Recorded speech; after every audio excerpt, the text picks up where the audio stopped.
नमस्कार दोस्तों, स्वागत है आपका हमारी एक और नई वीडियो में, जिसमें कि हम आज चर्चा करने वाले हैं कि भारत के अंदर कितने तरीके के बैंक्स हैं जो काम कर रहे हैं।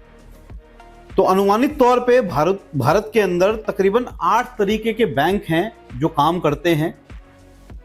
इसके अंदर जो पहले तरीके का बैंक होता है वो होता है नेशनलाइज्ड बैंक। नेशनलाइज्ड बैंक वो बैंक हैं जो भारत सरकार ने बना रखे हैं और उसमें अलग अलग तरीके के बैंक आते हैं, जैसे state bank of India, bank of Baroda, central bank of India, bank of India, इस तरीके के और तमाम बैंक जो आपको पता है जो पब्लिक सेक्टर यूनिट्स होते हैं, पीएसयू बैंक्स होते हैं ये। रेट ऑफ इंटरेस्ट वाइज सबसे कम रेट ऑफ इंटरेस्ट देते हैं और डील वाइज सबसे अच्छी डील देते हैं, लेकिन कई बारी इनकी सर्विसेज जो होती है वो बहुत अच्छी नहीं हो पाती है। तो इसीलिए कई क्लाइंट्स जो हैं जब वो लोन लेने की कोशिश करते हैं तो अगर किसी को सर्विस अच्छी चाहिए तो चाहता है कि पब्लिक सेक्टर से ना मिले, पीएसयू से ना मिले लोन, और कई जगह जिस क्लाइंट को एक अच्छी डील चाहिए होती है वो कोशिश करता है कि मुझे नेशनलाइज्ड बैंक से लोन मिल जाए। दूसरे तरीके की अगर मैं श्रेणी की बात करूं तो वो होते हैं प्राइवेट बैंक्स। प्राइवेट बैंक्स क्या होते हैं? प्राइवेट बैंक्स होते हैं जैसे कि एचडीएफसी बैंक हुआ, आईसीआईसीआई बैंक हुआ। तो इस तरीके के जो बैंक हैं, यस बैंक, एक्सिस बैंक, ये सभी प्राइवेट बैंक हैं। अब प्राइवेट बैंक क्या है कि प्राइवेट बैंक्स में रेट ऑफ इंटरेस्ट भी अच्छा होता है, सर्विस भी बेहतर मिल जाती है और कम समय सीमा के अंदर आपका लोन कर देते हैं। लेकिन ये सिर्फ उन्हीं प्रॉपर्टीज पे लोन करेंगे जिसके अंदर अप्रूव्ड प्रॉपर्टी होती है, मैप होता है, लीज होल्ड प्रॉपर्टी होती है, और उन्हीं प्रोफाइल्स के ऊपर लोन करेंगे जो एक डॉक्यूमेंटेड प्रोफाइल के तरीके से काम करते हैं। जैसे कि सैलरीड इनकम एक डॉक्यूमेंटेड इनकम है तो उसके ऊपर लोन देंगे, या फिर वो बिजनेसमैन जिन्होंने अपने जीएसटी भी ले रखा है, प्रॉपर आईटीआर भी फाइल कर रहे हैं, सब चीजें कर रहे हैं, व्हाइट में बिजनेस है, उनको लोन देंगे। तीसरी श्रेणी की बात करूं अगर मैं, तो होते हैं इंटरनेशनल बैंक्स। इंटरनेशनल बैंक्स बोले तो एचएसबीसी बैंक हुआ, शिनहांग बैंक हुआ, डच बैंक हुआ, स्टैंडर्ड चार्टर्ड बैंक हुआ। तो इस तरीके के तमाम बैंक हैं जो बाहर की कंट्री के हैं लेकिन इंडिया में आके भी बिजनेस कर रहे हैं। अच्छी बात क्या है, ये आरबीआई के लेंडिंग रेट से बहुत ज्यादा लिंक्ड नहीं होते हैं। तो इसमें एक अच्छी चीज क्या होती है कि rate of interest most competitive मिल सकता है आपको। लेकिन अगेन क्योंकि ये बाहर के बैंक हैं तो हो सकता है कि ब्रांचेस बहुत ज्यादा ना हो, आपको सर्विस उतनी बेहतर ना मिल पाए। अगर मैं चौथी श्रेणी की बात करूं तो चौथी श्रेणी में आता है small finance bank. Small finance bank जैसे कि Jana small finance bank, AU small finance bank, Utkarsh small finance bank, Ujjivan small finance bank, ऐसे कई सारे स्मॉल फाइनेंस बैंक हैं। तो ये क्या करते हैं? ये बेसिकली क्या करते हैं कि बैंक से एक छोटा लेवल हुआ। पहली बात तो ये लोग लेंडिंग थोड़ी सी कम करते हैं, जो फाइनेंस करते हैं वो थोड़ा कम करते हैं एज कंपेयर टू बैंक। दूसरी चीज, रेट ऑफ इंटरेस्ट थोड़ा सा ज्यादा होता है। क्यों? क्योंकि कुछ चीजों पे ये कॉल ले लेते हैं।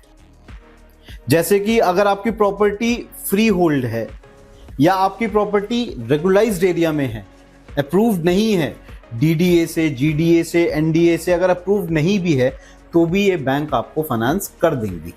थोड़ा सा रेट ऑफ इंटरेस्ट ज्यादा रहेगा।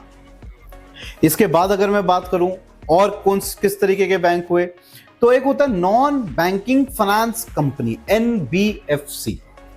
जैसे कि एचडीएफसी एक बैंक है, उसी की सिस्टर कंसर्न है एचडीबी फाइनेंशियल, वो एक एनबीएफसी है।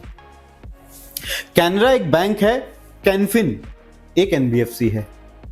तो इसी तरीके से कई सारी बैंक और बैंक्स की भी एनबीएफसी है और कई सारी एनबीएफसी वैसे भी काम कर रही है मार्केट में। जैसे कि पिरामल है, टाटा है, आदित्य बिरला है, श्रीराम जो पहले थी अब ट्रू होम फाइनेंस है। तो ऐसे कई सारी एनबीएफसीज भी हैं, एल&टी फाइनेंस है जो काम मार्केट में कर रही है। इसके बाद अगर बात की जाए एनबीएफसी के बाद तो हमारे आते हैं कोऑपरेटिव बैंक। कोऑपरेटिव बैंक किस तरीके से क्या हुआ, जैसे कि इनोवेटिव कोऑपरेटिव बैंक है, और क्या है दिल्ली नागरिक सहकारी बैंक या वैश्य कोऑपरेटिव बैंक, ऐसे कई सारी कोऑपरेटिव बैंक हैं। उनका काम क्या होता है, कोऑपरेटिव बैंक जो होती हैं वो ज्यादातर वो भी फाइनेंस करती हैं, लेकिन अपना मेंबर बना के। जैसे सारस्वत बैंक है, वो भी एक कोऑपरेटिव बैंक है। तो वो क्या करती हैं कि वो आपको अपने कुछ शेयर्स देती हैं। जिस टाइम पे वो आपको फाइनेंस करेंगे उस टाइम पे आपको बोलेंगे कि हमारे साथ थोड़े से शेयर्स परचेज करो, और वो शेयर्स पे आपको इंटरेस्ट भी देती हैं, और वही शेयर्स बना के आपको अपना मेंबर बना लिया, फिर आपको फाइनेंस कर पाती है। चलो आगे की और श्रेणी समझते हैं। अगर मैं 7वीं श्रेणी की बात करूं तो आगे ग्रामीण बैंक। ग्रामीण बैंक किस तरीके के ग्रामीण बैंक होते हैं? जैसे प्रथमा यूपी ग्रामीण बैंक हुआ, उसके बाद सर्व हरियाणा ग्रामीण बैंक हुआ। ग्रामीण बैंक क्या हुआ? ग्रामीण बैंक अलग अलग सिटीज या स्टेट्स के हिसाब से बनाए गए हैं। इनका मेन पर्पस क्या है? इनका मेन पर्पस ये है कि जो भी किसान वहां पे काम कर रहे हैं या जो भी रूरल एरियाज के अंदर काम हो रहा है, उस काम को बढ़ावा देना। जैसे अगर आपने सुना होगा किसान क्रेडिट कार्ड, ये किसान क्रेडिट कार्ड जो है वो कौन देता है? वो इसी तरीके के ग्रामीण बैंक देते हैं, कम रेट ऑफ इंटरेस्ट पे देते हैं। इसके अलावा अगर मैं लास्ट श्रेणी या 8वीं श्रेणी की बात करूं, वो होते हैं स्पेशलाइज्ड बैंक। स्पेशलाइज्ड बैंक बोले तो जैसे मैं एक एग्जांपल बताता हूं, tourism finance corporation of India. अब ये क्या करता है? अगर आप होटल खोलना चाहते हैं या होटल चला रहे हैं, उसके ऊपर आपको फंड चाहिए, तो TFCI या tourism finance corporation of India एक ऐसा NBFC है जो स्पेसिफिकली टूरिज्म के ऊपर काम करता है, तो वो आपको बहुत बेहतर तरीके से फंड कर सकता है।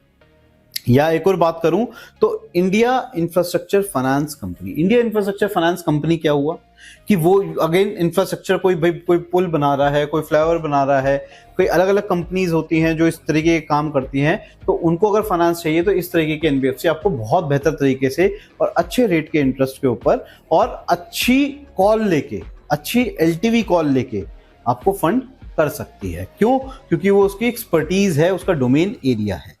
तो यदि आपको कुछ भी इस तरीके के फंड्स की और जानकारी चाहिए, बैंक लोन्स के बारे में अगर और जानना चाहते हैं आप लोग, हमारे चैनल को लाइक करें, सब्सक्राइब करें, फॉलो करें और अपने उन दोस्तों के साथ शेयर करें जो इस लोन के काम को या तो कर रहे हैं या शुरू करना चाहते हैं, क्योंकि कम से कम इन्वेस्टमेंट के साथ शुरू होने वाला काम है ये, और काफ़ी अच्छा पैसा कमाया जा सकता है। तो अगर आप खुद भी सोच रहे हैं एक लोन DSA शुरू करने का, तो नीचे दिए हुए नंबरों को कॉल करें, हमारी टीम आपकी पूरी हेल्प करेगी और एक अच्छा लोन DSA किस तरीके से आप बन सकते हैं उसमें आपकी पूरी मदद करेगी। धन्यवाद। अगली वीडियो जल्दी ही आएगी। चैनल को सब्सक्राइब करके बेल आइकन जरूर प्रेस कर लें। धन्यवाद।